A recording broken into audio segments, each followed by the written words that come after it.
can you spend some time explaining the different terms we see in our accounts and what to do about them? So I've brought out a few terms here that I think would be confusing to people. And the first one is NonMon. So when you first, you've been getting a message or a message in your account or an email telling you that there's a non-monetary issue or a NonMon issue. And that refers to, as I said, non-monetary. And that means that there's some issue with your account where a flag has been raised as to your eligibility. And that has to do with the reason for your separation from employment or ongoing eligibility, maybe one of your certifications. And so we've been trying to clear out as many of those as we can, and so that you don't even have to do anything to resolve them. But that leaves us still with a group of people that we need to actually go in and have a person review those accounts. And so as long there shouldn't be any other information that you need to provide. It's just waiting for us to review. And as I said, we've been dedicating staff to reviewing those and trying to clear those out as quick as we can. The next term is MonDet. So that's not even a full word as well. It refers to monetary determination, and a lot of people will get an email after they first file their claim saying there's a MonDet waiting for you to go look on your MyWAM account. And that refers to that initial determination that assesses whether or not you have enough covered wages in the year prior to when you filed in order to qualify monetarily. When we look at eligibility for unemployment insurance, we kind of assess it in three groups.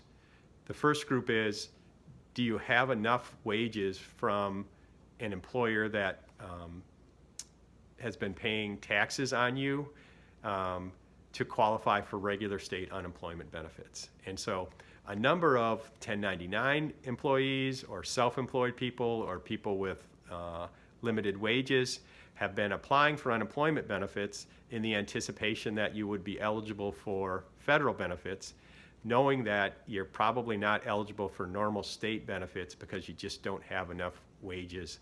You're an independent contractor. You don't have enough covered wages, as we call it.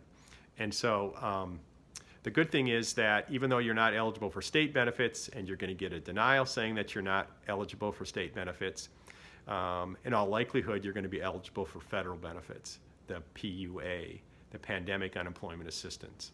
And so there's a short application that you fill out when you get your denial from state benefits. And there's been 300,000 people, over 300,000 people that have filed for Pandemic Unemployment Assistance. And we're going through those applications this week. We're processing them. The computer's actually processing them, and you'll start to get notices to go in and certify. The next term is redetermination. And so this is referencing part of our protest and appeal process.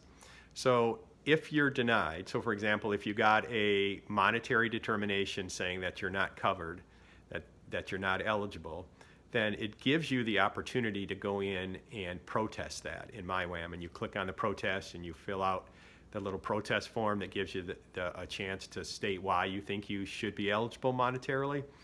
And after that's submitted, we'll issue a redetermination. We'll review, see if there's any new or additional information that you've provided that would help us change our mind. And either way, we'll issue a redetermination saying that either you're eligible or you're ineligible. And then if you want, you'll also be given the opportunity to appeal that. And if you click on the appeal option, that will send an appeal up to an administrative law judge, and you'll actually have a telephone hearing if you want to contest that.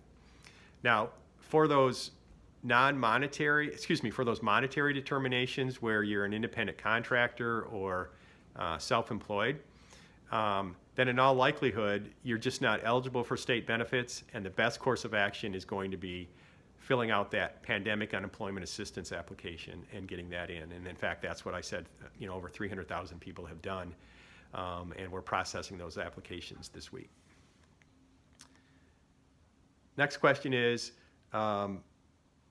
there's a statement that says an additional claim is required.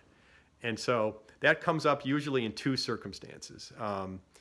So in the circumstance I just alluded to earlier, where you've got denied on state benefits, then you need to file an additional claim or file an additional application for the federal assistance, the Pandemic Unemployment Assistance, or PUA.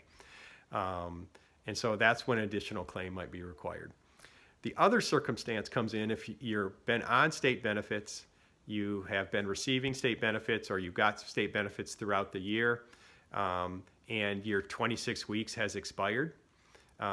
There's an additional extension that's available to you beyond the 26 weeks, and so you may need to go in and answer a couple of questions in order to start that additional claim. So the best option is, if it says additional claim required, you can click on the link and it'll take you to the form that you need to fill out. There's another one, that pending adjudication. And again, this is alluding to that group of people that haven't gotten paid yet. In all likelihood, that means that you're waiting for a decision from us on your claim. And we've as I said, we've committed significant resources and staffing to review all those cases that are being held, and to make a decision about whether you're eligible or not.